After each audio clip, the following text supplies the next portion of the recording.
হিয়ামত যেন না হয় ম্লান, দোয়া তোমার প্রতি, দোয়া তোমার প্রতি।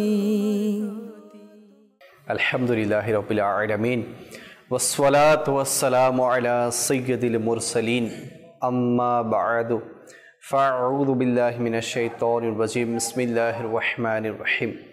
আসসালাতু ওয়াসসালামু আলাইকা ইয়া রাসূলুল্লাহ ওয়া আলা আলিকা ওয়া আসহাবিকা ইয়া হাবিবাল্লাহ। আসসালাতু ওয়াসসালামু আলাইকা ইয়া নবিয়্যাল্লাহ ওয়া আলা আলিকা ওয়া আসহাবিকা ইয়া নূরাল্লাহ। মাদানী চ্যানেলের দর্শকবৃন্দ, দেখছেন অনুষ্ঠান আমাদের নিরাপত্তা। তো আপনারা জানেন যে এই অনুষ্ঠানে আমরা একটি সচেতনতামূলক বিষয়ের উপর আলোচনা করে থাকি।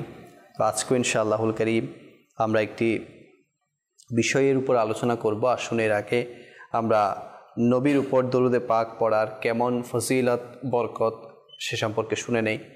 আমাদের প্রিয় রসুল মা আমিনার বাগানের সুবাসিত ফুল হুজুর পুন্নূর সাল্লাল্লাহু আলাইহি ওয়াসাল্লাম ইরশাদ করেন, যে ব্যক্তি আমার উপর দৈনিক 50 বার দরুদে পাক পাঠ করবে, কাল কিয়ামতের দিন আমি তার সাথে মুসাফাহা করব। সাল্লু আলাল হাবিব সাল্লাল্লাহু তাআলা আলা মুহাম্মদ সাল্লাল্লাহু তাআলা আলাইহি ওয়াসাল্লাম সালাতাও ওয়া সালামান আলাইকা সাইয়্যিদি ইয়া রাসূলুল্লাহ। দর্শকবৃন্দ, আজকে আমরা বিষয় নিয়েছি মহল্লাদারি, অর্থাৎ মহল্লায় মহল্লায় এমন কিছু মানুষদের দেখা যায় যাদের কাছ থেকে সেই মহল্লাবাসী নিরাপদ থাকে না। এমন কিছু মানুষের আগমন হয়, উদ্ভব হয়, এমন কিছু মানুষের আনাগোনা থাকে যাদেরকে অন্য প্রতিবেশী, অন্য মানুষ, অন্য মুসলমান বা অমুসলিম সবাই ভীত সন্ত্রস্ত থাকে যে এই ব্যক্তি থেকে আমাদেরকে বাঁচতে হবে। তো মহল্লাদারি করা, মহল্লায় মহল্লায় অসামাজিক কাজ করা, সমাজের মধ্যে মহল্লার মধ্যে যে সকল মুসলমানরা রয়েছেন তাদেরকে কষ্ট দেয়া এবং কোনো মুসলমানের জান মাল ইজ্জত নিয়ে টানাটানি করা, তাদের ইজ্জতের উপর, মালের উপর, জানের উপর আঘাত আনা, এ ব্যাপারে ইসলাম আমাদেরকে কি বলেছে এবং আমরা কিভাবে এগুলো থেকে বাঁচতে পারি, এগুলো থেকে বাঁচার উপায় কি, যারা এই সকল কাজে লিপ্ত তারা কোন পথে আগালে তারা এগুলো থেকে বাঁচতে পারবে, আর না বাঁচলে কাল কিয়ামতের দিন আমাদের জন্য কি কি শাস্তি অবধারিত আছে। ইনশাআল্লাহুল কারীম আমরা আজকে সে সম্পর্কে আলোচনা করব। আমাদের সাথে মোবালিকে দাওয়াত ইসলামী হিসেবে আমাদের মিরাজ ভাই আছেন, মাশাআল্লাহুল কারীম। ওনার কাছ থেকে আমরা আলোচনা শুনবো এবং নাতখা হিসেবে আমাদের সাথে আমাদের আসাদ ভাই উপস্থিত আছেন। ইনশাআল্লাহ ওনার কাছ থেকে আমরা নাত ও কালামও শুনবো। আসুন একটি কালাম অনুষ্ঠানে শামিল করে ইনশাআল্লাহ আজকে যে বিষয় মহল্লাদারি সে সম্পর্কে আমরা আলোচনা শুনব। জি। বালাগাল উলা বিকামালিহি কাশাফা দুজা বিজামালিহি হাসানাত জামিখ সালিহি সাল্লু আলাইহি सल्लो अलैहि वालिहि। जिसे चादर पे बुला लिया, जिसे चादर पे बुला लिया, जिसे चादर पे बुला लिया, जिसे चाह अपना बना लिया, जिसे चाह अपना बना लिया। ये बड़े करम के है फैसले, बड़े करम के है फैसले, कैसे ले, ये बड़े नसीब की बात है। बलगल गुलाबी कमालिही कशफ दुजा बिजमालिही हसनत जमे खिसालिही सल्लो अलैहि वालिही सल्लो अलैहि वालिही। उनकी महक ने दिल के गूंचे खिला दिए हैं। उनकी महक ने दिल के गूंचे खिला दिए हैं। जिस राह चल दिए हैं कुछे बसा दिए हैं। जिस राह चल दिए हैं कुछे बसा दिए हैं। एक दिल हमारा क्या है आज़ार उसका कितना। एक दिल हमारा क्या है आज़ार उसका कितना। तूने तो चलते फिरते मुर्दे जिला दिए हैं। तूने तो चलते फिरते मुर्दे जिला दिए हैं। यो की महक ने दिल के गूंचे खिला दिए हैं। जिस राह चल दिए हैं कुछे बसा दिए हैं।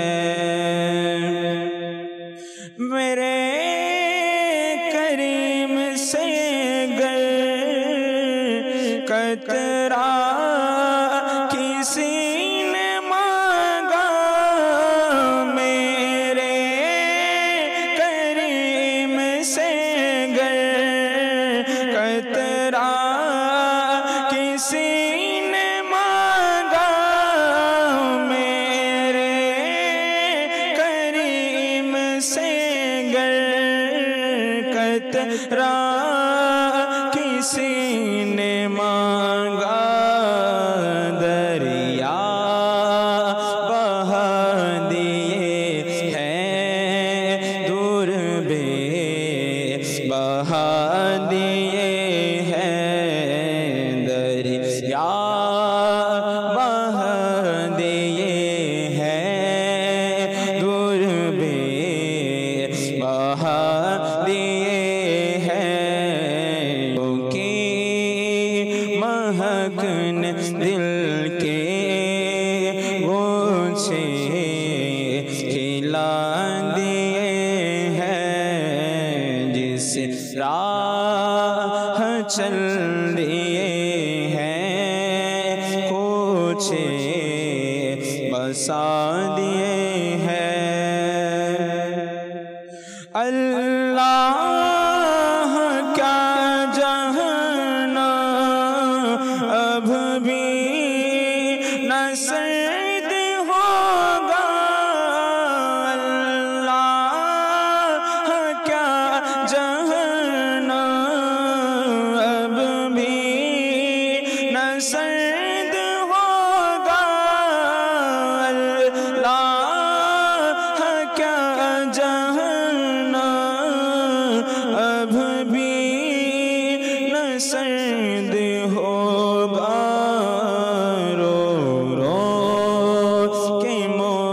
मुस्तफा ने दरिया बहा दिए हैं रो रो के मुस्तफा ने दरिया बहा दिए हैं की महकन दिल के गोछे खिला दिए हैं जिसे राह चल गए हैं कोछे बसा दिए हैं उनके निसार कोई कैसे ही रंज में हो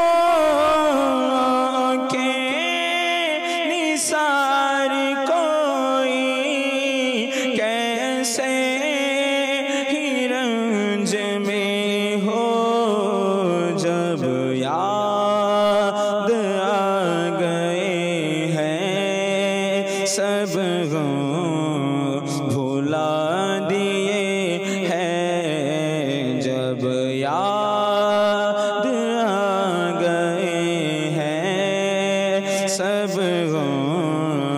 भुला दिए हैं कि महकने दिल के गोछे खिला दिए हैं जिस राह चल दिए हैं कोछे बसा दिए हैं। মারহাবা মারহাবা। দর্শকবৃন্দ দেখছেন অনুষ্ঠান আমাদের নিরাপত্তা, বিষয় নেওয়া হয়েছে মহল্লাদারি। আসুন মিরাজ ভাইয়ের কাছ থেকে আজকের বিষয় সম্পর্কে আলোচনা আমরা শুরু করি। জি, আলহামদুলিল্লাহ রাব্বিল আলামিন ওয়াসসালাতু ওয়াসসালামু আলা সাইয়্যিদিল মুরসালিন। আলহামদুলিল্লাহ, আজ আমাদের নিরাপত্তা অনুষ্ঠানে আসতে পেরে নিজেকে ধন্য মনে করছি। সাথে সাথে লিয়াকত ভাইও আছেন, আল্লাহ তাআলা দয়া হোস্টিং করছেন। তো আজকের বিষয় যেটি নেওয়া হয়েছে মহল্লাদারি। আসলে মহল্লাদারি এটি পজিটিভলি ভাবেও আমাদেরকে ইঙ্গিত দেয়, আবার নেগেটিভলিও ইঙ্গিত দেয়। পজিটিভলি ইঙ্গিত দেওয়ার মানে হচ্ছে এরকম, আসলে প্রত্যেক মহল্লায় কিছু মহল্লাদারি থাকে আর এটা থাকা প্রয়োজন। কারণ মহল্লাদারিদের কাজ হচ্ছে যে মহল্লার মধ্যে সুন্দর ভ্রাতৃত্ববোধ বজায় রাখা, সামাজিক যতগুলো নিয়ম কানুন সিস্টেম আছে, আইন কানুন আছে, এগুলোকে বজায় রেখে একটি সামাজিক পরিবেশ সৃষ্টি করা জি মহল্লাদারিদের অন্যতম গুরুত্বপূর্ণ কাজ। জি, তো মহল্লাদারির মধ্যে প্রত্যেক মহল্লার মধ্যেই এরকম কিছু মহল্লাদারির সংগঠন বা এরকম কিছু আয়োজন হয়ে থাকে, আয়োজকরা করে থাকে, সমাজ গঠন করে থাকে বা সমাজের বিভিন্ন ছোট ছোট সংগঠনও করে থাকে। তো এগুলোর মাধ্যমে কেউ উপকৃত হয়, আবার এগুলোর মাধ্যমে অনেক সময় অনেকে বিরক্ত বোধ করে। কেন বিরক্ত বোধ করে তারপর আসবো ইনশাল্লাহ। শুরুটা প্রথমে আমি ভালো দিয়ে করি যে মহল্লাদারি সামাজিকতা বজায় রাখার জন্য মহল্লাদারি অর্থাৎ মহল্লার কিছু গুণীমান্য গুণীমান্য যারা আছে তাদেরকে নিয়ে একটা সমাজ গঠন করা এটা উচিত, এটা বেশি প্রয়োজন। কারণ সমাজের মানুষ বিভিন্ন রকমের আছে, কেউ শিক্ষিত আবার কেউ অশিক্ষিত, কেউ চালাক কেউ আবার নিজেকে মানে চালাক নয়। এরকম অনেক মানুষ আছে যারা চালাক, যারা চালাক নয় বোকা, তাদেরকে কি করে ফেলে, তাদের হয়তো অনেক কিছু আত্মসাৎ করে ফেলে। আবার যারা শিক্ষিত তারা অশিক্ষিতর কাছ থেকে অনেক কিছু আত্মসাৎ করে। আবার অশিক্ষিতরা দেখা যায় সঠিক সামাজিক যে আইন কানুন বা একটা বিচারের ব্যবস্থা, একটা স্বাধীনতা, এটা পাওয়া থেকে মেহরুম থাকে। তো এক্ষেত্রে মহল্লাদারির মানুষরা মিলে এদেরকে একটা সাহস যোগানো, এদের প্রাপ্যটা বুঝিয়ে দেওয়া, এগুলো মহল্লাদারির অন্তর্ভুক্ত। তবে বর্তমান কিছু মহল্লাদারির মধ্যে কিছু এমন ব্যক্তি আছে যারা না কোনো সামাজিকতায় আছে বা যারা সমাজের কোনো গুরুত্বপূর্ণ কাজে ভূমিকা রাখে। শুধু তাদের কাজ হচ্ছে সে সেই মহল্লার ব্যক্তি, সে সেই মহল্লার মানুষ, আর সেই মহল্লায় সে যা খুশি তা করবে। একটা হচ্ছে টাইটেলের জন্য যে আমি অমুক আমি তমুক, মানে আচ্ছা না, যে আমি দেখি অনেকগুলো সমাজের মধ্যে যে সে সমাজের সরদার, জি, শুধু এটা প্রকাশ করার জন্য এই মানে টাইটেলটা গ্রহণ করে, না হলে সে কোনো আর এরকম কোনো কাজ করে না, মানে শুধু নিজেকে মানে সবার কাছে ঊর্ধ্বে রাখার জন্য, জি, ঊর্ধ্বে রাখার জন্য, তাকে মানুষ মানে গণে, এই জন্যই এগুলাকে মানে এরা নিজেরা দায়িত্বটা নেওয়ার জন্য হামাগুড়ি খায়। যেমন আজকের যুগে কথার প্রসঙ্গ উঠলো বলি, মসজিদের কমিটি গঠন করার জন্য দেখা যায় এটা নিয়ে অনেক ধরনের তুলকালাম কাণ্ড হয়ে যায় কমিটি হওয়ার জন্য। দেখুন, মানুষ স্বার্থ ছাড়া কোথাও আগাতে চায় না। একসময় ছিল যে মসজিদের কমিটি সমাজের মানুষরা যখন কি করবে, যাকে নির্ধারণ করবে সে নিবে, বা এটা অনেক বড় গুরুত্বপূর্ণ দায়িত্ব, নেওয়াতে ভয় করে, অনেকে নিতে চায় না। কিন্তু বর্তমান যুগে এটা নেওয়ার জন্য হামাগুড়ি খাচ্ছে এবং কম্পিটিশন লেগে গিয়েছে। কারণ কেন? তো অনেক মানুষ এরকম আছে, মহল্লাদারির যে আজকে বিষয়বস্তুর মধ্যে এটাও একটা অন্তর্ভুক্ত, যে তারা মসজিদে আলহামদুলিল্লাহ দেখা যায় অনেক সময় অনেক ডোনেট আসে, অনেক কিছু হয়। তো দেখুন, নিজে দুনিয়ার ফিকির করতে গিয়ে আখিরাতের শিক্ষা সে না নিয়ে, বা পরকালীন তার উপরে কি বর্তাতে পারে হুকুম আহকামের ব্যাপারে, তো এই কিছু চিন্তাভাবনা না করে সে ওই মসজিদের কমিটি হওয়ার জন্য পাগল হয়ে যায়। এগুলো বর্তমান প্রেক্ষাপটে কিন্তু নানাভাবে আমাদের মাঝে চেনা যারা আমাদেরকে দেখছেন, কিন্তু এরা সকলেই এটা এখন ফেস করছে, ভুক্তভোগী। প্রত্যেকটা মসজিদে কমিটি গঠন নিয়েই সমস্যা হয়ে যায়। কেন দাঁড়ায় সমস্যাগুলা? অনেক সময় মহল্লাবাসীর থেকেই শোনা যায় যে মসজিদের টাকা আত্মসাৎ হচ্ছে, কালেকশনের টাকা ঠিকমতো পাওয়া যাচ্ছে না, এগুলা হচ্ছে। আসলে দেখুন, এখানে বান্দার হকের ব্যাপারে আমাদের গুরুত্ব দিতে হবে। যারা মসজিদের বিভিন্ন দায়িত্বশীলতার মধ্যে আছে বা মহল্লাদারির মধ্যে যারা এসব কর্মকাণ্ডের মধ্যে আছে, তাদেরকে মাসাইলগুলো জানতে হবে। মসজিদের দায়িত্ব নেওয়া শুধু বড় কথা নয়। যেমন আমি একটা উদাহরণ দিচ্ছি, কেউ কোনো দানবী আসলো, সে মসজিদের জন্য 20টা পাকা দিল। এখন আপনার মসজিদে লাগবে কয়টা পাকা? 10টা, আর 10টা পাকা বেঁচে গিয়েছে। তো সে কি করলো, যে মসজিদের দায়িত্বে আছে সে হয়তো 10টা পাকা বিক্রি করে অন্য কিছু কাজে লাগানোর চেষ্টা করছে, অথবা সে বলল যে হুজরাতে কোনো পাকা নাই, একটা ওখানে লাগাই দিই, বা আশেপাশে মক্তব আছে মসজিদের, ওই মসজিদে লাগিয়ে দিচ্ছি। অথচ দানবী দিয়েছে কিসের জন্য? মসজিদের জন্য। এটা একটা মাসালগত দিক, ফরজু উল, এগুলো আমাদের জানা উচিত। যখন কোনো ব্যক্তি এভাবে মসজিদের জন্য শুধু ইন্ডিকেট করে দিল, তখন কিন্তু সে বেঁচে যাওয়া ফ্যান আর কোথাও লাগাতে পারবে না, মসজিদের জন্য রেখে দিতে হবে। বা যিনি দিয়েছেন ডোনার, ওনাকে জিজ্ঞেস করতে হবে, ভাই আপনার 20টা ফ্যানের মধ্যে 10টা ফ্যান বেঁচে গিয়েছে, পাখাগুলো আপনি চাইলে নিয়ে নিতে পারেন। আর আপনি চাইলে আমাদের বিভিন্ন আরো হুজরাতে, বিভিন্ন মক্তবে, এখানেও আমাদের পাকার সংকট আছে, আপনি যদি অনুমতি দেন আমরা এখানে লাগাতে পারি। এখন আমি দায়িত্বশীল হয়ে গিয়েছি, আমি দায়িত্ববোধ নিয়েছি, আমার সবকিছু আমি যেটা বলবো সেটাই হবে। এমনটা হলে তো আপনি দুনিয়াতে আপনার রাজত্বটা চালিয়ে নিলেন, কিন্তু পরকালের জন্য আপনি হিসাবের ভাগিদার হয়ে গেলেন, আপনাকে এটার হিসাব দিতে হবে। ঠিক তদ্রূপ আমরা এখন মহল্লাদারের মধ্যে যেটা বলছি, মসজিদের কথা যেহেতুই আসছে, যারা মহল্লার মধ্যে নিজেকে মানে মহল্লাদারির মধ্যে নিজেকে রাখে আর কি, এবং যারা মহল্লার খেদমতের মধ্যে থাকে, বা খেদমত কি বলবো, আসলে খেদমত হিসেবে নিলে তো তারা অনেক কিছু করতো। মহল্লার যে দায়িত্বপ্রাপ্ত ব্যক্তিরা থাকে, এরা যখন মসজিদে ঢুকে না, তখন মানুষরা সাইড দিয়ে তাদেরকে সামনের দিকে মানে নিয়ে আসে না, মানে সাইড দিয়ে দেয়, তাদের জন্য জায়গা থাকে রেখে দেয়। তো এটাও কেমন যে মসজিদে আমি পরে গিয়ে আগে একেবারে চলে যাব? যেহেতু আমরা আমাদের চ্যানেলটা ইসলামিক, আমরা সবসময় ইসলামিক চিন্তা ভাবনা নিয়ে চলি, তো আজকে মহল্লাদারির মধ্যে আমরা চাইলে মহল্লার আরো অনেক কিছু কথা আমরা বলতে পারি, কিন্তু শুরুটা আমরা মসজিদ দিয়ে কেন নিয়েছি? এই জন্য, কারণ আমরা যারা দাওয়াত ইসলামীওয়ালা আছি, বা মুসলমানরা তো মসজিদকে কেন্দ্র করে অনেক কিছু, জুমার নামাজ আদায় করে, বা মসজিদকে কেন্দ্র করে অনেক কিছু আমরা আমাদের আনুষ্ঠানিকতা হয়, সেই কারণে মসজিদের কথা কিছু বলা আসলে প্রয়োজন। দেখুন, আজকের যুগে যারা মসজিদের দায়িত্ব পালন করছে, না ইমাম বলেন, না খতিব বলেন, না সমাজের দায়িত্বশীল যারা মহল্লাদারি আছে, তারা কখনো ওই যাদেরকে দায়িত্ব দিচ্ছে তাদেরকে কখনো মসজিদের সম্পর্কে জ্ঞান অর্জন করা, ফরজ হুকুম আহকাম পালন করার ব্যাপারে এমন কোনো তাগিদ আজ পর্যন্ত কাউকে দিতে দেখা যায়নি। আমি কোথাও জানাজা পড়তে গিয়েছিলাম, তো ইমাম সাহেব বলছে খুব কষ্ট লাগে, প্রত্যেকবার আপনাদেরকে জানাজার নিয়তটা শিখিয়ে দিতে হয়, সূরা ফাতিহার কথা বলে দিতে হয়, নির্দিষ্ট দোয়া যেটা আছে সেটা বলে দিতে হয়, নিয়তগুলো শিখিয়ে দিতে হয়। এমনটা কেন হবে? আপনারা কেন শিখছেন না? আপনারা কেন পড়ছেন না? তো আমার মনের কথা হচ্ছে কি জানেন, প্রত্যেকটা মহল্লায় ইমামরা কেন এরকম একটা মাসালের আসর চালু করছে না? টাইমিং রাখে না। প্রতি সপ্তাহে একদিন, কারণ ইমামের কাজ শুধু 5 ওয়াক্ত নামাজ পড়া, ঠিক আছে, ইমাম তো মাশাআল্লাহ কাজ করছে, কিন্তু পাশাপাশি মহল্লার পরিবেশকে সুন্দর রাখার জন্য ইমামের ভূমিকা অনেক অপরিহার্য।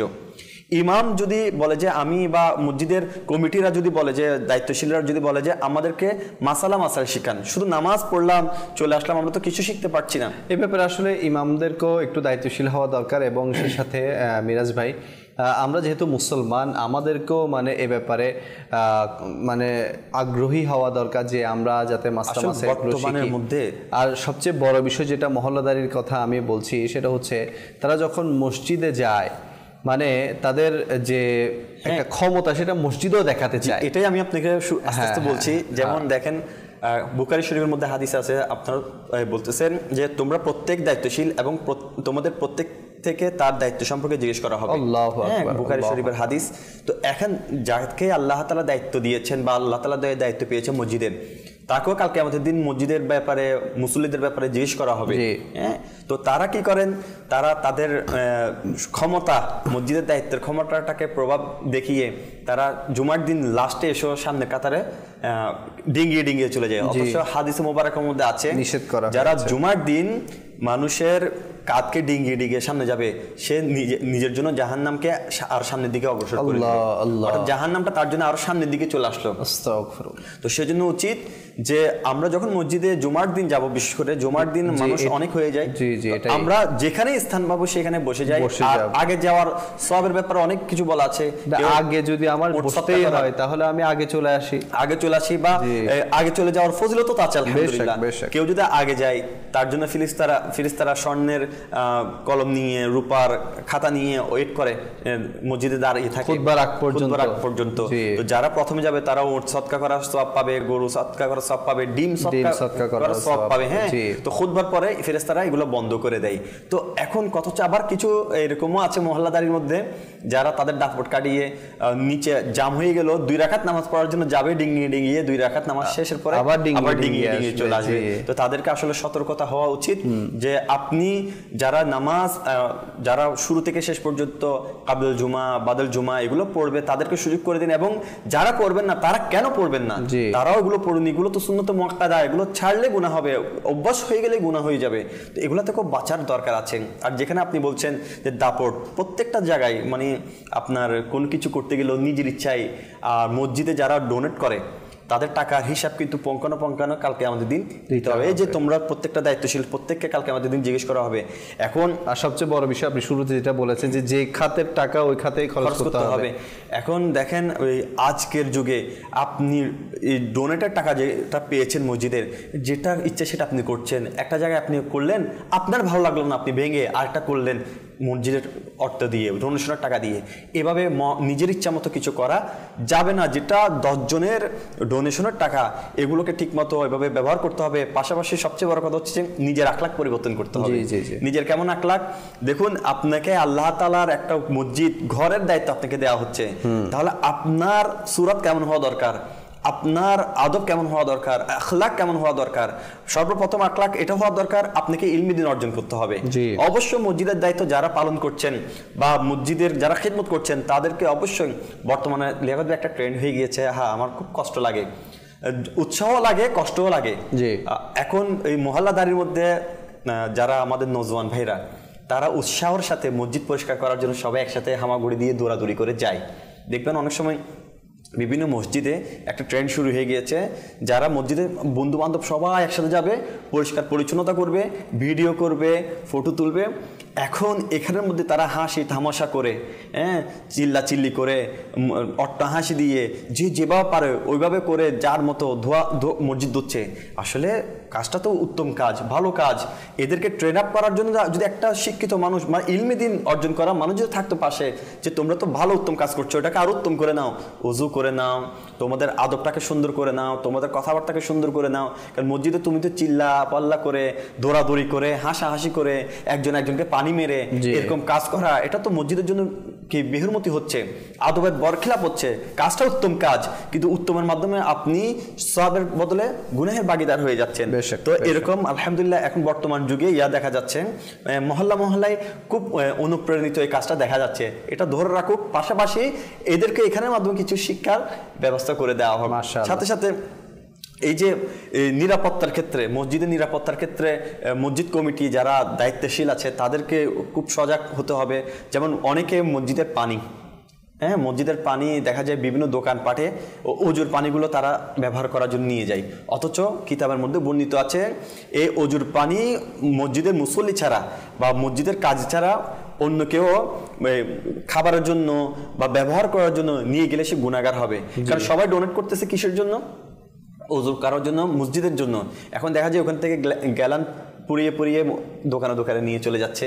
তো প্রিয় মাদানী চ্যানেলের দর্শকবৃন্দ, আপনারা যারা শুনছেন, যারা এমনটা দেখেন, তাদেরকে বুঝান, উত্তম আখলাক দ্বারা বুঝান, কোনো রাগান্বিত নয়, বুঝিয়ে দেন তাদেরকে। ইলমিদ্দিন অর্জনের এরকম মাসালা অনেক আছে যে মসজিদের হুকুম আহকামের ব্যাপারে। তো আমরা যদি চাই এগুলো থেকে ইনশাআল্লাহ অনেক কিছু হুকুম আহকাম আমরা জানতে পারবো। খুব সুন্দরভাবে আপনি আলোচনা করেছেন। এখানে আরেকটি বিষয় মসজিদ সম্পর্কে আমি অ্যাড করে দেই, সেটা হচ্ছে যারা মহল্লাদারিতে থাকে বা মহল্লার দায়িত্বশীল ব্যক্তিরা থাকে, ওরা মনে করে মানে আমাকে তো একটু কি বলে, আমাকে একটু দাপটে থাকতে হবে। দাপটে থাকতে গিয়ে সে কি করে, তার অনাকাঙ্ক্ষিত কোনো বিষয় যদি মসজিদে দেখে সে চিল্লাফাল্লা শুরু করে দেয়। সেটা মুয়াজ্জিনের উপর হোক, ইমাম সাহেবের উপর হোক, মানে তার ইচ্ছার বাইরে যদি কোনো কাজ সে দেখে সে কিন্তু রাগান্বিত হয়ে যায়, চিল্লাফাল্লা করে। তো মহল্লাদারির মধ্যে আপনি আছেন এবং আপনি মহল্লার একজন দায়িত্বপ্রাপ্ত ব্যক্তি হিসেবে আছেন, তাই বলে আপনি যেখানে সেখানে চিল্লাফাল্লা করবেন এটা কিন্তু সমীচীন নয়। এখানে একটা কথা লিয়াকত ভাই, কথা বললে অনেক কথা আসে। দেখুন, ইমামকে ইমামের যথাযথ সম্মান দিতে হবে। অবশ্যই টপিক আজকে আমাদের ওইটা না, এরপরে ওইটা ওদিকে চলে গেলে বলবো ইনশাআল্লাহ। ইমামকে যথাযথ সম্মান দিতে হবে। আপনি মহল্লাদারি, আপনি মহল্লার একজন মান্যগণ্য ব্যক্তি। আচ্ছা, এখানে আরেকটা বিষয় যে মানে মহল্লার বা মহল্লার মানুষের প্রতিনিধি হলেই কি তাকে মানে দাপটওয়ালা হতে হবে? নরম দিলওয়ালা কি হওয়া যায় না? অবশ্যই। আর নরম দিল হলে কি মহল্লায় চালানো যায় না? আরো সহানুভূতি, আরো বিনয় হলে তাকে আরো মানুষ বেশি পছন্দ করবে। এখন তো তারা মনে করতেছে না আমি যদি একটু গরম না হয় তাহলে আমাকে কেউ মানবে না। কিন্তু লেখক ভাই এখানে দেখেন, ইমামের সাথে যদি পরামর্শ করে, এরা ইমামকে যদি আসলেই নেতা মানতো, ইমাম মানতো, কমিটির মানুষরা যদি জিজ্ঞেস করতো হুজুর আমরা এটা করতেছি কেমন হবে বা আমরা এটা করলে কেমন হবে, এখন এরা ইমামকে চালানোর জন্য চেষ্টা করে। ইমামের কোনো দোষ ত্রুটি, মুয়াজ্জিনের কোনো দোষ ত্রুটি দেখলে তার সাথে আপনি যেটা বললেন মসজিদে চিল্লাপাল্লা করে। অথচ উচিত যে যারা নামাজ আদায় করায়, আজান দেয়, মসজিদে দেখাশোনা করে, তাদের দেখভাল করা, খোঁজ খবর নেওয়া, তার পরিবারের খোঁজ খবর নেওয়া। কারণ তাদের দায়িত্ব তাদের উপর, এবং তাদের থেকে তারা ইমাম হিসাবে কেন রাখা হয়েছে, তাদের কাছ থেকে মাসাল জেনে প্রতিটি কাজ সামনের দিকে অগ্রসর করা। তা না করে তারা নিজের যেটা ইচ্ছা সেটাই করে ফেলে। তো আমাদেরকে আল্লাহ তাআলা বোঝার তৌফিক নসিব করুন। আমিন আমিন। পাশাপাশি ইনশাআল্লাহ এটাও বলি যে মহল্লাদারি নিয়ে আজকে কথা বলা হচ্ছে। অনেক সময় দায়িত্ব নেওয়ার পরে সে, আপনি বললেন প্রভাবশালী, তো প্রভাবশালীর মধ্যে মহল্লার মধ্যে তো আরও অনেক প্রভাবশালী থাকে। তো তাদের ব্যাপারে কোনো ধরনের নালিশ বা সালিশ গেলে তারা কি করে, তার সম্মান বজায় রাখার জন্য, তার সাথে একটু সৌন্দর্যপূর্ণ সম্পর্ক বজায় রাখার জন্য যিনি মজলুম তার সাথে নোংরা আচরণ করা শুরু করে দেয়। তো সেজন্য আমাদের উচিত যে যখনই মহল্লাদারির দায়িত্ব কেউ পায়, তার উচিত যে সেরকমভাবে দায়িত্ব পালন করা যেন একজন ধনী আর গরিবের মধ্যে কোনো তফাৎ না বের করা, না খোঁজা। তো আল্লাহ তাআলা আমাদেরকে বুঝার তৌফিক নসিব করুন। আমিন আমিন। পাশাপাশি এটাও বলি যে মহল্লাদারির মধ্যে, এটা তো সামাজিকতার কথা বললাম, কিছু আমাদের যুবক ভাইয়েরা আছে যারা স্থানীয় বলা হয় মহল্লাদারির মধ্যে, তারা তাদের দাপট খাটানোর চেষ্টা করে। হ্যাঁ, দাপট খাটিয়ে কি করে, তারা দোকান পাট থেকে বাকি করে নেয় বা কাউকে কথা বলতে গালমন্দ করে, তার মানে কৃতিত্ব, ওই যে ওটা বললাম না আমি শুরুতে, যে তার মানে হেঁটে যাওয়াকে অনেকে ভয় করে, জি, যে সে আসতেছে এখন না জানি আমার কি বিপদ আসতেছে, মানে মানুষের সাথে চোখ রাগিয়ে কথা বলা, হ্যাঁ, বন্ধু বান্ধব নিয়ে আড্ডা দেওয়া এবং সবাইকে একটা আতঙ্কের মধ্যে রাখা। তো দেখেন, কেউ যদি দুনিয়াতে কাউকে আতঙ্ক রাখে, কালকে আমাদের দিন সেও আতঙ্কে থাকবে। বেশক দুনিয়াতে যে যার সাথে যে সব আচরণ করবে, কালকে আমাদের দিন তাকে তার হুবহুব তার এরকম জাযাটাও দেওয়া হবে। তো এরকম আতঙ্ক ব্যক্তিদের কাছে মানুষ ভয়ে, আপনি যেটা বললেন, বাঁচার চেষ্টা করে। হ্যাঁ, সে তার জন্য মানুষরা কি দোয়া করে। এরকম এমন অনেক ব্যক্তি আছে যাদের জন্য মৃত্যু কামনা করে প্রতিবেশীরা। তো কারণ তারা প্রতিবেশীর হক নষ্ট করছে, মানুষের অতিষ্ঠ হয়ে গেছে। জি, তো সেজন্য আমাদের উচিত যে আজকে আমাদেরকে, হয়তো যারা এসব আচরণ করে তারা আমাদেরকে দেখছে না, কিন্তু যারা বাঁচতে চায় বা যারা এগুলো থেকে বাঁচতে চায় হয়তো তারা আমাদেরকে দেখছেন। তো তাদের জন্য করণীয় কি? আসলে দেখেন, কেউ যদি এইভাবে অত্যাচার নিপীড়ন বা কেউ যদি এইভাবে হুমকি দুমকি দেয়, যেভাবে সে মহল্লাদারির দাপট কাটাতে চায়, তো আপনার উচিত তার থেকে পালিয়ে না গিয়ে তার সাথে একটা সুসম্পর্ক তৈরি করা। কিভাবে? মনে করেন যতই সে অভদ্র হোক না কেন, আপনি যদি তাকে উঠতে বসতে গিয়ে সালাম দিয়ে মুস্কি হাসি দেন, তো এটা হচ্ছে আমার রাসূল করিমের সবচেয়ে বড় সুন্নাত। সুবহানাল্লাহ। সালাম প্রদান করা, মুস্কি হাসি দেওয়া, হ্যাঁ, এবং তার অবস্থার ব্যাপারে জিজ্ঞেস করা। জি। আর এটা যদি আপনি কন্টিনিউ করতে থাকেন, 1 দিন 2 দিন 3 দিন, দেখবেন লিয়াকত ভাই ওই যে অভদ্র সে এই ব্যক্তির সাথে সুন্দর আচরণ করা শুরু করে দিবে। এরপর আপনার যদি সামর্থ্য থাকে, ক্ষমতা থাকে, অনেক সময় এরকম মহল্লাদারিতে দাপট খাটায় যুবকরা, তারা বেকার থাকে সে কারণে। আপনার মধ্যে যদি কোনো তাকে সহযোগিতা করার, চাকরি দেওয়ার যদি কোনো সুযোগ থাকে, তাকে যদি একটা চাকরি দিয়ে দেওয়া যায় বা একটা রিজিকের ব্যবস্থা করে দেওয়া হয়, দেখা যাবে সে ওইরকম অত্যাচার থেকে, 10 জনের ক্ষতি করা থেকে সে নিজেকে গুটিয়ে নিবে, এবং এর মাধ্যমে যিনি এই আয়োজনটা করে দিবে বা যে ব্যবস্থাটা করে দিবে, আল্লাহ তাআলা তাকেও সওয়াব দান করবেন। তো আসলে সমন্বয় মিলে সবকিছু কাজ করা উচিত। যে আজকের মহল্লাদারির মধ্যে বেশিরভাগ দাপট এগুলো হয়ে গিয়েছে, মানুষ থেকে অতিষ্ঠ, একজন অপরজন থেকে বাঁচার জন্য একজন অপরজনকে হিংসা, গীবত, নিন্দা, এগুলো একেবারে মহল্লার মধ্যে এটা কমন বিষয় হয়ে গিয়েছে, রোগ কমন হয়ে গিয়েছে। কিছু মহল্লাদারের মধ্যে যারা বলছেন অভিভাবক, তারা একটা দোকান পাটে বসে তারাই দায়িত্ব পালন করছে মহল্লার, তারাই গীবত করছে বসে বসে। তারা অন্যের ঘরের, অন্যের মেয়েকে নিয়ে, অন্যের সম্পদকে নিয়ে, অন্যের ইনকামকে নিয়ে গীবত, বিভিন্ন রটানোর চেষ্টা করছে। তো তাদের বিচারের মধ্যে কোনো রুহানিয়ত পাওয়া যাচ্ছে না। তাদের কোনো ধরনের নালিশ সালিশের মধ্যে তাদেরকে অন্যরা মানছে না। এটা হওয়ার কারণ কি? তারাই সৎ পথ থেকে হেঁটে চলে গিয়েছে, তারাই গীবত করা শুরু করে দিয়েছে। দুই পক্ষের মধ্যে এক পক্ষ আগে এসে যদি তার হাতে কিছু দিয়ে দেয়, সে ওই পক্ষেই কথা বলা শুরু করে দেয়। তো আসলে আমাদের মহল্লাদারি তো করা বড় বিষয় না, সবচেয়ে বড় বিষয় হচ্ছে যেটা আমার মিরাজ ভাই বলেছেন, যে প্রত্যেক মানুষকে আপন আপন দায়িত্বের ব্যাপারে কাল কিয়ামতের দিন জিজ্ঞাসা করা হবে, এবং আপন আপন অধীনস্থদের ব্যাপারেও জিজ্ঞাসা করা হবে। এখন যারা মহল্লাদারি করে থাকেন, যারা মহল্লার দায়িত্ব নিয়ে থাকেন, তো ইনারা একটা মহল্লার প্রত্যেক মানুষের দায়িত্বশীল হিসেবে নিয়োজিত থাকেন। এখন কারো সাথে আপনি ভালো, কারো সাথে আপনি খারাপ, বা দুই পক্ষের বিচারের মধ্যে গেলেন, কারো আগে আপনাকে সুপারিশ করে দিয়েছে যে আপনার জন্য কিছু আছে, এখন সুপারিশ করে দিছে, আপনি সে ভুল হলো তাকে আপনি সঠিক বলতেছেন, তো অপরকে তো আপনি ঠকাইছেন, অপরের হক তো আপনি নষ্ট করতেছেন। তো এগুলো যদি করেন তাহলে মহল্লাদারি করা তো বাহাদুরি না, মহল্লাদারিটা সঠিকভাবে শরীয়তের মধ্যে থেকে করাটা এটা হচ্ছে বাহাদুরির কাজ। আল্লাহ করিম আমাদের সবাইকে সঠিক বুঝ দান করুক এবং সঠিকভাবে মহল্লাদারি করার তৌফিক দান করুক। কিছু দর্শক আমাদের সাথে যুক্ত হয়েছেন কলের মাধ্যমে, আসুন সেই কলগুলো অনুষ্ঠানে শামিল করি। জি, আমি চট্টগ্রাম থেকে বলতেছি। জি, মাশাআল্লাহ, মারহাবা। মাদানী চ্যানেল সবাইকে মোবারকবাদ। আমি দেখি মাদানী চ্যানেল, আমার পরিবারও দেখে, আর সবাইকে দেখার জন্য উৎসাহ করি। ইনশাআল্লাহ আরো বেশি বেশি করে দেখবো। মাশাআল্লাহ, মাশাআল্লাহ। জি, নেক্সট কল। আমার নাম কামিল সরকার, চাঁদপুর। আপনাদের চ্যানেলটা আমাদের অনেক ভালো লাগে। মাশাআল্লাহ, মাশাআল্লাহ। জি, আমার নাম হলো মোহাম্মদ মাহবুব, জেলা নীলফামারী। মাদারি চ্যানেলটা দেখে আমার খুব সুন্দর লাগছে এবং পছন্দ হয়েছে। আমি সবসময় এটা দেখি এবং ওই মাদারি চ্যানেলের দাওয়াত আমি সব জায়গায় দেখছি। মাশাআল্লাহ, আপনারা আপনাদের অভিমত প্রকাশ করেছেন মাদানী চ্যানেল সম্পর্কে, দাওয়াত ইসলামী সম্পর্কে। আসলে দাওয়াত ইসলামী এটা এমন একটা সংগঠন, যে সংগঠনের মধ্যে আজকে হাজারো হাজার, লাখ লাখ যুবক এসে পরিবর্তন হচ্ছে।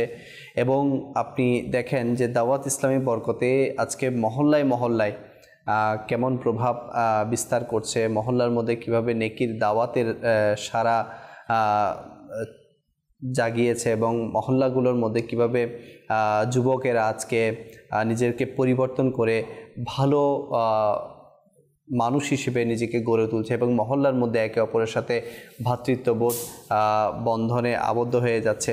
তো দাওয়াত ইসলামীর সঙ্গ যদি আমরা পাই, বিশেষ করে মিরাজ ভাই যেটা বললো যে সমাজের মধ্যে এমন কিছু যুবক থাকে যারা নিজের দাপট দেখাতে চায়, ক্ষমতা দেখাতে চায়, বা নিজের একটা পাওয়ার দেখাতে চায় যে না আমি একটা কিছু, বা আমার কথাই মানতে হবে, আমি যা বলবো তা শুনতে হবে, আমার দাবি আদায় করতে হবে।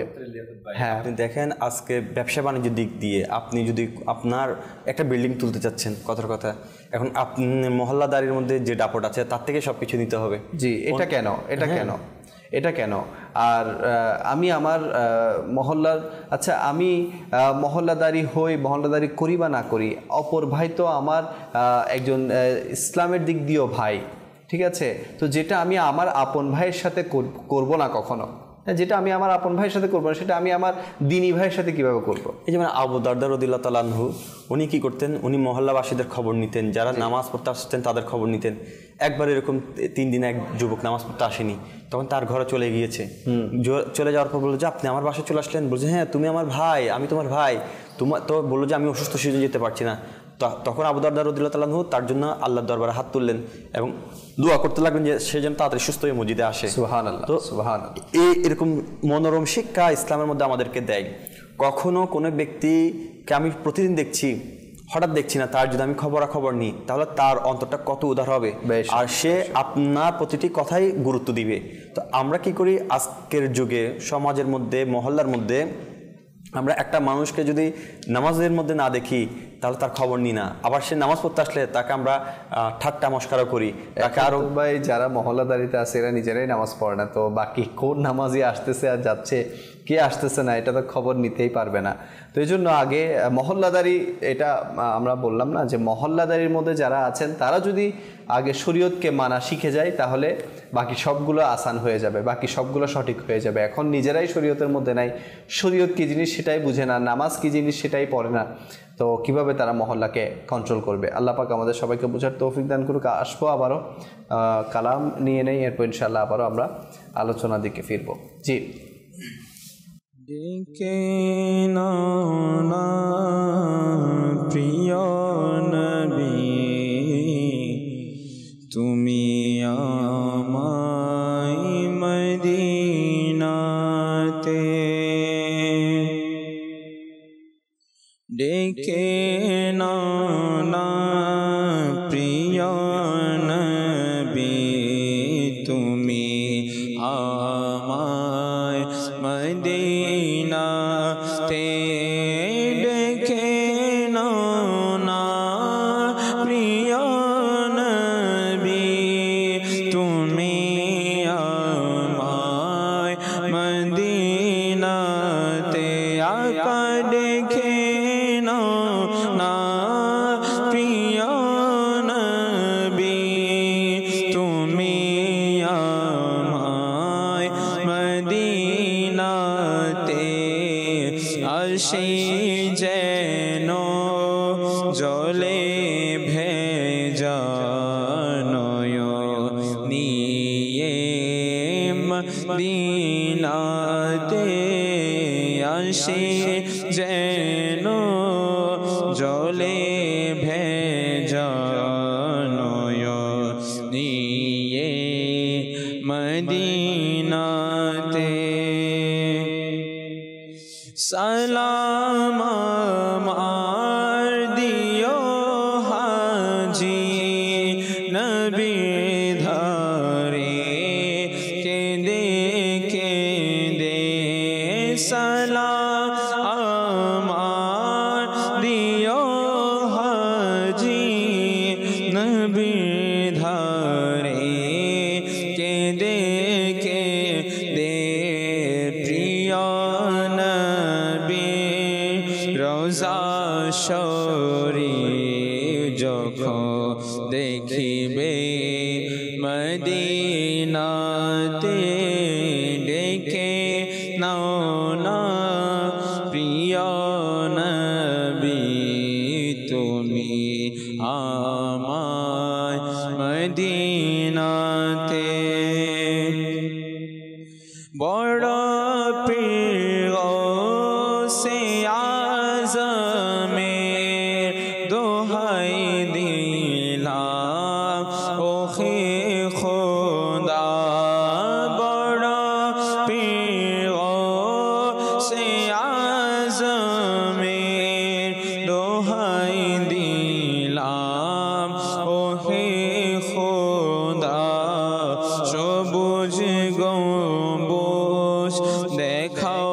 খোদা তুমি দেখে মদিনাতে সবুজ গম্বুজ দেখাও খোদা তুমি আমায় মদিনাতে দিদার যে দিন পাবো তোমার সেদিনই ঈদ হবে আমার দিদার যে দিন পাবো তোমার সেদিনই ঈদ হবে আমার প্রেমের সদা আমায় দাও না তুমি ডেকে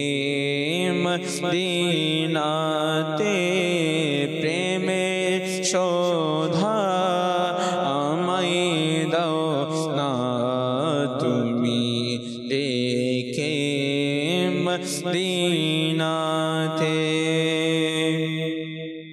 চাই না দৌলত সম্মান আমার স্বপ্ন শুধু একটাই চাই না দৌলত সম্মান আমার স্বপ্ন শুধু একটাই মরণ আমার যেন হয়তো চরণে মদিনাতে ডেকে নাও না প্রিয় নবী তুমি আমায় মদিনাতে কি জন আতারে প্রাণে রেছে তেবা এত প্রিয় কি জন আতারে প্রাণে রেছে তেবা এত প্রিয় কারণ খোদার প্রিয় হাবিব আছে শুয়ে মদিনাতে ডেকে নাও না প্রিয় নবী তুমি আমায় মদিনাতে আসে যেন জলে ভেজা নিয়ে মদিনাতে আসে যেন জলে ভেজা নিয়ে মদিনাতে। সুবহানাল্লাহ সুবহানাল্লাহ সুবহানাল্লাহ। আমাদের এই চ্যানেলে দর্শকবৃন্দ দেখছেন অনুষ্ঠান আমাদের নিরাপত্তা। আর আপনাদের জন্য একটি সুসংবাদ হচ্ছে যে ইনশাআল্লাহুল কারীম আগামী 30শে এপ্রিল এবং 1 ও 2 মে দাওয়াত ইসলামীর উদ্যোগে বিভাগীয় পর্যায়ে 3 দিনের সুন্নাতে ভরা ইজতিমা হতে যাচ্ছে এবং এই বিভাগীয় পর্যায়ের ইজতিমা আলহামদুলিল্লাহ বাংলাদেশের বন্দর নগরী চট্টগ্রামে হতে যাচ্ছে। তো এই ইজতিমাতে আসলে ইনশাআল্লাহুল কারীম একজন মুসলমানের আখলাক কেমন হওয়া চায়, মহল্লাদারিতে যারা আছে তারাও তো মুসলমান না, তো একজন মুসলমানের আখলাক কেমন হওয়া চায়, একজন মুসলমান কেমন হলে অপর মুসলমানকে সম্মান করতে পারবে, বা একজন মুসলমানের আখলাক কেমন হলে সবাই তাকে সম্মান করবে, মহব্বত করবে, ভালোবাসবে, সেগুলো এই ইজতিমাতে শেখানো হয় এবং নবীর প্রেম শেখানো হয়, আল্লাহর প্রেমে কিভাবে একজন বান্দা ডুবতে হয় সেটা শেখানো হয়। তো এই ইজতিমা আলহামদুলিল্লাহ আগামী 30শে এপ্রিল থেকে শুরু হতে যাচ্ছে। তো আমি বলবো যে যারাই আমাদেরকে দেখছেন শুনছেন এখন থেকে প্রস্তুতি নিয়ে নিন। আসুন একটি প্যাকেজ অনুষ্ঠানে দেখি ইজতেমা সংক্রান্ত এবং ইজতেমা কেমনভাবে সাজানো হচ্ছে সেই সংক্রান্ত একটি প্যাকেজ আমরা আমাদের অনুষ্ঠানে শামিল করি। জি, চলো চলো চট্টগ্রামে চলো, চলো চলো চট্টগ্রামে চলো, চলো চলো চট্টগ্রামে চলো। 3 দিনের ইজতিমায়ে পাক হবে চট্টগ্রামে, চারিদিক থেকে আসছে কাফেলা চট্টগ্রামে। হামদ, নাত এবং সুন্নাতে ভরা বয়ান দ্বারা সুসজ্জিত দ্বীনি জ্ঞান অর্জনের একটি শ্রেষ্ঠ মাধ্যম, যেখানে অংশগ্রহণ করে লাখ লাখ আশিকাল রাসূল, যা ব্যক্তি জীবনে বিপ্লব ঘটানোর পাশাপাশি সুন্দর সমাজ বিনির্মাণে সহায়তা করে আসছে। উক্ত ইজতেমা এবার অনুষ্ঠিত হতে যাচ্ছে বাংলাদেশের বন্দর নগরী চট্টগ্রামে। তারিখ 30 এপ্রিল, 1 ও 2 মে 2025, বুধবার, বৃহস্পতিবার, শুক্রবার অনুষ্ঠিত এই ইজতেমায় নিজে অংশগ্রহণের নিয়ত করুন এবং অন্যদেরও এতে অংশগ্রহণের জন্য উৎসাহিত করুন। মাশাআল্লাহুল কারীম, ইজতেমার মাঠ এখন কিন্তু সুসজ্জিত করা হচ্ছে এবং খুব শীঘ্রই আমাদের ইজতেমার মাঠ সেজে যাবে। তো ক্ষণে ক্ষণে আমরা প্রতি লাইভেই যদি সম্ভব হয় আমরা ইজতেমা সংক্রান্ত কিছু না কিছু প্যাকেজ আপনাদেরকে দেখানোর চেষ্টা করব বা বিভিন্ন লাইভে চেষ্টা করা হবে। তো ইজতেমা আপনারা জানেন, যারাই এসেছেন গত ইজতেমাগুলোতে, আমাদের ঢাকা ইজতেমা হয়েছিল, প্রথম দিকে তো চট্টগ্রাম ইজতেমা হয়েছিল, প্রায় 9 বছর পর না আবারও চট্টগ্রামে ইজতেমা হচ্ছে। তো চট্টগ্রামবাসী যারা আছেন আপনাদের জন্য তো অনেক বড় সুসংবাদ। তো আপনারা সবাই প্রস্তুতি নিয়ে নিন যে এই 3 দিন কোথাও যাব না, আমরা এই ইজতেমাতেই যাব। এবং যারা চট্টগ্রামের বাইরেও আছেন তারাও ওয়েলকাম, আসতে পারেন, কোনো সমস্যা নেই, সবাই আসবেন। বিশেষ করে এই ইজতেমায় আসলে শক্ত দিল নরম হয়ে যায় এবং একজন মুসলমান সে যতই অন্ধকার জগতে থাকুক না কেন, এই ইজতেমায় আসলে সে আলোর পথ খুঁজে পায়। তো এই জন্য বলবো ইজতেমায় আসুন, এটা মহল্লাদারিতেও কাজে আসবে। আপনি যে আজকে যে বিষয়টি নিয়েছেন, তো ইজতিমায় বা দাওয়াত ইসলামের সাথে সম্পৃক্ত হলে একজন মহল্লাদারি কিভাবে তার মহল্লা পরিচালনা করতে হবে, একজন পরিবারের কর্তা গার্ডিয়ান সে কিভাবে তার কেমন হতে হবে পরিবারকে চালাতে পারবে, এই সকল বিষয় আলহামদুলিল্লাহ দাওয়াত ইসলামের মাধ্যমে শিক্ষা অর্জন করতে পারবে। তো আমাদের উচিত আসলে লিয়াকত ভাই, জি, আমরা প্রত্যেকে কেউ না কেউ দায়িত্বশীল, কোনো না কোনো দায়িত্ব নিয়ে আল্লাহ তাআলা আমাদেরকে দুনিয়াতে পাঠিয়েছেন। কালকে আমাদের দিন প্রত্যেককে তার দায়িত্ব সম্পর্কে জিজ্ঞেস করা হবে। সেজন্য আপনি আমি যে দায়িত্ব পাই না কেন বা পাচ্ছি না বা পাচ্ছি, যেটাই পাই না কেন, আমাদেরকে সর্বপ্রথম সেই দায়িত্বের পজিটিভ দিকগুলোকে গ্রহণ করতে হবে এবং নেগেটিভ দিকগুলোকে কিভাবে বর্জন করা যায় সেদিকে খেয়াল রাখতে হবে। যেমন আমার নবী রাসূল আরবি সাল্লাল্লাহু তাআলা আলাইহি ইসলাম যখন যুবক ছিলেন এবং যুবকের সময়, তখন আমার রাসূল করিম সাল্লাল্লাহু তাআলা ইসলাম কি করেছেন, একটি সংগঠন খুলেছেন। আমার নবী রাসূল আরবি সাল্লাল্লাহু আলাইহি ওয়াসাল্লাম কি করেছেন, প্রত্যেকটা যুবকদেরকে, নওজওয়ানদেরকে শান্তি প্রতিষ্ঠা। কারণ এটা কেন করেছিল, তখন কাবা শরীফের ওখানে যখন মানুষ আসতেন তোয়াফ করতে, তখন অনেক হানাহানি বা অনেকের ডাকাতি চুরি চামারি হতো। তো এটাকে প্রতিরোধ করার জন্য আমার নবী রাসূল আরবি সাল্লাল্লাহু আলাইহি ওয়াসাল্লাম একটি সংগঠন খুলেছিলেন। এটার মাধ্যমে ন্যায় প্রতিষ্ঠার কাজ করতেন। আল্লাহ তাআলার দয়ায় আলহামদুলিল্লাহ এটা সবার চোখে একটি সুন্দর একটি সংগঠন হিসেবে ফুটে উঠেছিল। আমাদের উচিত যে এরকম কিছু নিজের থেকে মহল্লা ভিত্তিক দায়িত্ব নিয়ে ভালো কাজের আঞ্জাম দেওয়ার চেষ্টা করা। যেমন দেখুন, কিছু বাস্তব উদাহরণ দিই। একটা ছেলে নেশা করছে, তাকে কেউ ভয়ে ডাক দিচ্ছে না, ঘরে চেঁচামেচি করছে, তার মেজাজ চড়া, সে নেশা করে, সেই জন্য সবাই তার থেকে দূরে থাকে, তাকে কেউ পাত্তা দেয় না, তাকে কেউ সহদর করে না বা তার সাথে গিয়ে কেউ কথা বলতে চায় না। তখন কি হয়, তার সাথে আরও 2-3-4টা ছেলে মিলে তারাও নেশাগ্রস্ত হয়ে যায়। এভাবে করে একটা পরিবেশ পরিবর্তন হয়ে যায় বা তারা খারাপ দিকে চলে যায়। আবার অপরদিকে দেখুন, করোনা মহামারীর সময় দেখেছি এবং বিভিন্ন ট্র্যাজেডির সময় দেখেছি, কিছু যুবকরা একসাথে হয়ে ত্রাণ সামগ্রী, উপহার সামগ্রী এগুলোকে দেওয়া বা প্রত্যেকটা ঘরে ঘরে খাবার পৌঁছে দেওয়া, এগুলো এই বন্যার সময় এগুলো ভালো কাজ। তো এরকম মহল্লাদারির মানুষ হওয়া দরকার, এর উচিত এরকম হওয়া। প্রথম নেক কাজের মধ্যে মানে উৎসাহী হওয়ার ব্যাপারে প্রত্যেক মহল্লাদারির মানুষের প্রথমে এই পয়েন্টটা ধরে চলতে হবে যে আমরা কি কি নেক কাজ করতে পারি, কি কি সওয়াবের কাজ করতে পারি। ট্র্যাজেডি তো মাঝে মধ্যে আসে, হ্যাঁ, ধরেন বন্যা আসে, এটা বৃষ্টির সময়, তো তখন যেভাবে আমরা ঝাঁপাই পড়ি, তো আমরা এলাকা ভিত্তিক কেন ডেইলি ঝাঁপাই পড়তে পারি না? আমরা কেন একটা ফান্ডিং রেজ করি না?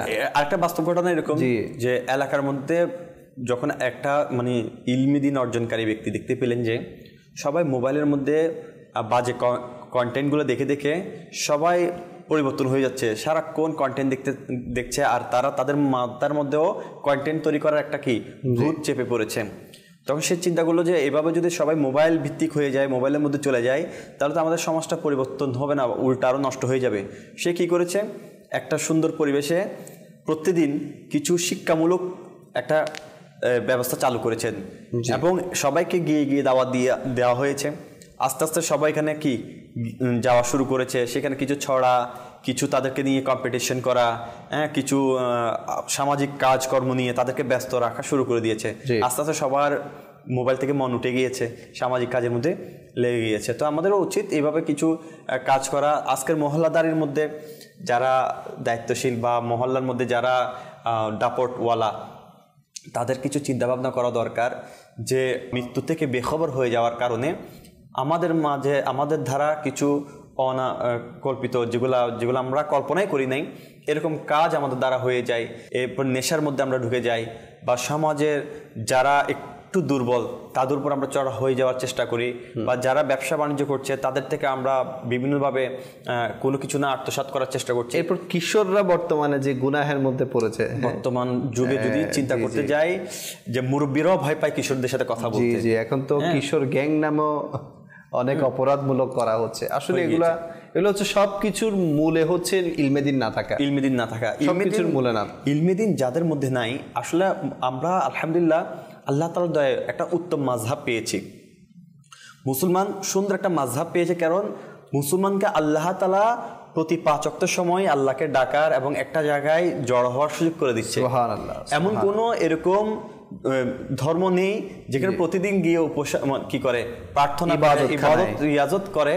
আলহামদুলিল্লাহ আল্লাহ তাআলা এমন দয়া হয়েছে, বিশেষ করে আহলুস সুন্নাত ওয়াল জামাতের অনুসারীরা, এরা প্রত্যেকটি ইভেন্টসকে, প্রতিটি কেন্দ্রকে, প্রতিটি আলহামদুলিল্লাহ পবিত্র দিনগুলোকে এমনভাবে আয়োজন করে থাকে যার মাধ্যমে মানুষ ইবাদত করার, রিয়াজত করার একটা সুযোগ পেয়ে যায়। উত্তম মাযহাব পেয়েছি এবং উত্তম আকীদা পেয়েছি আহলুস সুন্নাত ওয়াল জামাতের মধ্যে। আলহামদুলিল্লাহ তারা বিভিন্ন মাহফিল করে, বিভিন্ন ইজতিমা করে, যেমন দাওয়াত ইসলামী প্রত্যেকটা ইভেন্ট প্রত্যেক সময়, যেমন আলহামদুলিল্লাহ সামনে আরও অনেক ধরনের ইভেন্ট আসছে। এই যে ইজতিমা, 3 দিনের সুন্নত পড়া ইজতিমা, এটার পরপরই দেখবেন মুহররম মাস চলে আসলো। মুহররম মাসে আলহামদুলিল্লাহ 10ই মুহররম পর্যন্ত দাওয়াত ইসলামীর ধর্নাঢ্য কি থাকে, মাদানী চ্যানেল বলেন এবং এলাকা এলাকায় বলেন, ইজতিমার একটা আয়োজন, মানুষকে পরিবর্তন করার, মানুষকে সঠিক পথে আনার, ইমাম হোসেন রাদিয়াল্লাহু তাআলা আনহুর আদর্শতে করার একটা ইন্তজাম ব্যবস্থা চালু থাকে। এরপর পরে আলহামদুলিল্লাহ এক একটা মাসে এক একটা ইভেন্টস নিয়ে আমাদের মুসলমানরা চলে। এটা তো অনেক বড় সুযোগ যে আল্লাহ তাআলার দয়ায় আমরা 5 ওয়াক্ত একটা জায়গায় জড়ো হতে পারছি। তো এই সুযোগগুলোকে আমরা আসলে আমাদের ইলমেদিন না থাকার কারণে আমরা কাজে লাগাতে পারছি না। আমরা যদি চিন্তা ভাবনা করতাম আল্লাহ তাআলার দয়ায় আমরা নামাজের মধ্যে যাচ্ছি, তো কিছু সময় যদি আমি তাসবিহ তাহলিল করতাম, দরুদ শরীফ পাঠ করতাম, কোরআন শরীফ পাঠ করতাম, তাহলে আমার মধ্যে একটা আমূল পরিবর্তন আসতো। কিন্তু আমরা তা না করে কি করছি, আমরা আজকে দুনিয়ার যতগুলো প্রযুক্তিকে ব্যবহার করে আমরা ওইখান থেকে স্মার্ট হওয়ার চেষ্টা করে নিজেকে দুনিয়াদার বানিয়ে ফেলছি, ওই মৃত্যু থেকে আবার বেখবর হয়ে যাচ্ছি। আর আজকে মৃত্যু থেকে বেখবর হওয়ার কারণে আমাদের মধ্যে নানান ধরনের যুবকদের মধ্যে সমস্যা দেখা দিচ্ছে। আজকে দেখুন, আমরা যখন দাপটওয়ালা হয়ে যায়, আমরা যখন সমাজের একটা নামিগামি বা যুবকদের কথা বেশি বলি, যখন একটা সে রাজত্ব তৈরি করতে চায়, বন্ধু বান্ধব নিয়ে একটা গ্যাং তৈরি করে, সে রাতভর জেগে থাকার চেষ্টা করে। আর এর মাধ্যমে আমাদের নানান ধরনের আমাদের সমস্যা হচ্ছে। এখন বর্তমান যুগে লিয়াকত ভাই, হার্ট অ্যাটাকের ঝুঁকি এমনভাবে বেড়েছে যুবকদের মাঝে। এটা কেন? আগে তো দেখতাম 50-60 বছর পরে মানুষের হার্ট অ্যাটাক হতো, ব্রেন স্ট্রোক হতো। এখন তো এটার ঝুঁকি এত বেড়েছে, বৃদ্ধদের থেকে যুবকদের যারা 50 থেকে 40 তাদের প্রায় 60%, যারা 40 থেকে 30 বা 25 পর্যন্ত তাদের 25% পর্যন্ত কি হার্ট অ্যাটাকের ঝুঁকি বেড়ে গিয়েছে। এটার মূল কারণ হচ্ছে আমরা রাত জেগে মোবাইল ইউজ করা। আবার আমাদের এই যে খাবারের ট্রেন্ড, এত ট্রেন্ড চালু হয়েছে, তো এগুলোর কারণে আমরা আমাদের শরীরটা নষ্ট করে দিচ্ছি। তাহলে আমরা মহল্লার দায়িত্ব কখন পালন করার জন্য নিজেকে সতেজ রাখবো, সুঠাম দেহ, সুস্থতা কিভাবে আমরা পারবো? আমি যদি রাত জাগা শুরু করে দিই, আমি যদি নিজের শরীরটা নষ্ট করি, তাহলে সমাজে তো এমন নষ্ট হয়ে যাবে। আমাদেরকে আসলে উচিত যে লিয়াকত ভাই, এই যে মহল্লাদারির মধ্যে আমাদের খুঁজে বের করা দরকার যে আমরা, যেমন আলী রাদিয়াল্লাহু তাআলা আনহু একদিন জানতে পারলেন যে তিনার প্রতিবেশী কিছু খায়নি, তো উনি তাড়াতাড়ি গিয়ে ওনাকে খাবার দিয়ে আসলেন। দিয়ে আসার পর বলতে লাগলো, আমার প্রতিবেশী না খেয়ে আছে আর আমি দায়িত্ব পালন করছি, কালকে আমাদের দিন আল্লাহর কাছে কি জবাব দেব? এক সাহাবী কি করলেন, তিনার জন্য রুটি তৈরি করে তিনি না খেয়ে অন্য একটা সাহাবীর ঘরে পাঠিয়ে দিলেন। তো বলতে লাগলো, আজকে এসে কোনো কাজ পায় নাই, আমি তাকে রুটিটা দিয়ে দিই, তার বেশি দরকার। তো তার স্ত্রী বললো যে আপনারও তো খিদে আছে, আপনারও খেতে হবে। বলছে আজকের দিনে সে আমার থেকে বেশি হকদার। তো একে অপরের কীভাবে খেয়াল নিত, কীভাবে যত্ন করতো, কীভাবে মানে একে অপরকে, যেমন ইমাম আবু হানিফা রহমতুল্লাহ তাআলা আলাইহি, হ্যাঁ, তিনি কাপড়ের ব্যবসা করতেন। তিনি কি করতেন, তার কাপড়ের ব্যবসা হলে অনেক সময় দেখা যেত তিনি কাপড় বিক্রি করা বন্ধ করে দিতেন। বলতেন, ভাই আজকে আমার যথেষ্ট বিক্রি হয়েছে, আমার সামনের দোকানে আমার ভাইটার কোনো কিছু বিক্রি হয়নি, আপনি ওনার থেকে কি করেন, খরিদ করেন। তাহলে আমাদের আজকে এইসব শিক্ষাগুলো, কনসেপ্টগুলো আমাদের মধ্যে কেউ দিচ্ছেও না, জেহেনও দিচ্ছে না। আমরা যাকে তাকে যেরকম ইচ্ছা, একটু টাকাওয়ালা দেখলেই তাকে আমরা দায়িত্ব বসে দিচ্ছি মহল্লাদারির মধ্যে। এখন সে পারবে কি পারবে না, সে বুঝে কি বুঝে না, এটা আমরা টোটালি দেখি না, আমরা ওদেরকে অনুপ্রেরিত করি না। তো সেই জন্য লিয়াকত ভাই, আমাদের উচিত তাদেরকে অনুপ্রেরিত করা এবং তাদেরকে ইলমে দ্বীনের ব্যাপারে গুরুত্ব দেওয়া। যে যত বেশি যে দায়িত্ব নিয়ে চলবে, তাকে সেই দায়িত্বের সম্পর্কে জানা এটা ফরজ। কারণ না জানলে সে এটাকে ট্রেন করবে কিভাবে, এটাকে চালাবে কিভাবে, এটাকে প্রতিহত করবে কিভাবে, এটাকে হিকমতের সাথে সামলিয়ে নিবে কিভাবে। সেজন্য আমি মাদানী চ্যানেলের মাধ্যমে সকল দায়িত্ববান ব্যক্তিদেরকে, প্রত্যেক মহল্লা বলুন, পরিবেশ বলুন, প্রতিবেশী বলেন, ঘরের বলুন, সমাজে বলেন, অফিসে বলুন, যা দায়িত্ব আছে সেই দায়িত্ব সম্পর্কে আমাদের ইসলাম কি বলে, মুসলমানদেরকে বলবো, আশিকান রাসূলদেরকে বলবো, আমাদের ইসলাম এই যে দায়িত্বের ব্যাপারে, আপনি যে কর্তব্যরত দায়িত্বে আছেন, এই দায়িত্বের ব্যাপারে আপনাকে ইসলাম কি শিক্ষা দিচ্ছে সর্বপ্রথম সেটা জানার চেষ্টা করুন। ইনশাআল্লাহ দেখবেন আমূল পরিবর্তন আসবে প্রত্যেকটা কাজের মধ্যে, প্রত্যেকটা সমাজের পরিবেশের মধ্যে ইনশাআল্লাহ। মাশাআল্লাহ। তো এই ক্ষেত্রে দাওয়াত ইসলামীর অনেক বড় ভূমিকা আছে। আমি বলবো সর্বোপরি আমরা দাওয়াত ইসলামীর সঙ্গ লাভ করি। দাওয়াত ইসলামীতে আসলে এমন কোনো ক্ষেত্র নাই যেটা নিয়ে দাওয়াত ইসলামী কাজ করছে না। দাওয়াত ইসলামী প্রত্যেকটা সেক্টরে কাজ করছে, সেটা সমাজের একেবারে নিচু শ্রেণী থেকে উঁচু শ্রেণী পর্যন্ত যে সেক্টরের হোক না কেন, সব সেক্টরের মাঝে আলহামদুলিল্লাহ দাওয়াত ইসলামী কাজ করে যাচ্ছে এবং সবাইকে আলহামদুলিল্লাহ নেকির পথে আনতে, নেকির কাজ করাতে দাওয়াত ইসলামী যথেষ্ট ভূমিকা পালন করছে। দাওয়াত ইসলামের একটাই মোটিভ যে আমাকে নিজের এবং সারা দুনিয়ার মানুষের সংশোধনের চেষ্টা করতে হবে। তো এই মোটিভ নিয়েই, এই উদ্দেশ্য নিয়েই দাওয়াত ইসলামে আলহামদুলিল্লাহ কি আপনার রিক্সাওয়ালা, কি আপনার একজন ফল বিক্রেতা, একজন দোকানদার, কি আপনার মানে স্টুডেন্ট, কি ব্যবসায়ী, সবার মাঝে আলহামদুলিল্লাহ দাওয়াত ইসলামী নেকির দাওয়াত দিচ্ছে এবং সবাইকে সংশোধনের ব্যবস্থা করে দিচ্ছে। আমি আবারও বলবো যে 3 দিনের ইজতেমায় আমরা আসার জন্য নিয়ত করি।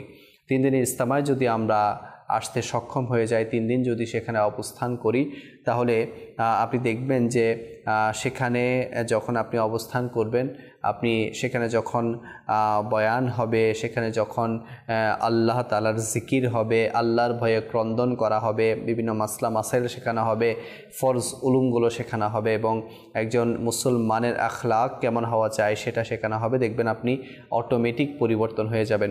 এবং বিশেষ করে আমি বলবো যারা মহল্লাদারিতে আছেন, মহল্লাদারির বিভিন্ন দায়িত্ব পালন করে থাকেন, আপনারাও সেখানে আসেন। ইনশাআল্লাহ আপনাদের অন্তর যখন পরিবর্তন হবে, আপনাদের আখলাক যখন পরিবর্তন হবে, তখন মহল্লার মধ্যে দায়িত্বগুলো পালন করতে অনেক সহজ হবে এবং আপনার দ্বারা অপর মুসলমানরা নিরাপদ থাকবেন। এমনিতে তো কিতাবের মধ্যে এসেছে যে ওই ব্যক্তি মুমিন হতে পারবে না যার হাত এবং জবান থেকে অপর মুসলমান নিরাপদ নয়। তো মহল্লাদারিতে যারা আছেন বেশিরভাগই দেখা যায় যে তারা মুসলমানকে কষ্ট দেয়াতে ব্যস্ত হয়ে যান, তাদের কাছ থেকে কিন্তু মুসলমানরা বা মানুষরা কিন্তু নিরাপদ থাকে না, সেটা মুসলমান হোক বা অমুসলিম হোক। তো আমাদের অপরের হকের ব্যাপারে সচেষ্ট থাকতে হবে, মহল্লাতে যাতে শান্তি শৃঙ্খলা বজায় থাকে সেদিকে সচেষ্ট থাকতে হবে। সল্লু আলাল হাবিব সাল্লাল্লাহু তাআলা আলা মুহাম্মদ সাল্লাল্লাহু তাআলা আলাইহি ওয়াসাল্লাম। নিয়ামত যেন না হয় ম্লান, দোয়া তোমার প্রতি, দোয়া তোমার প্রতি।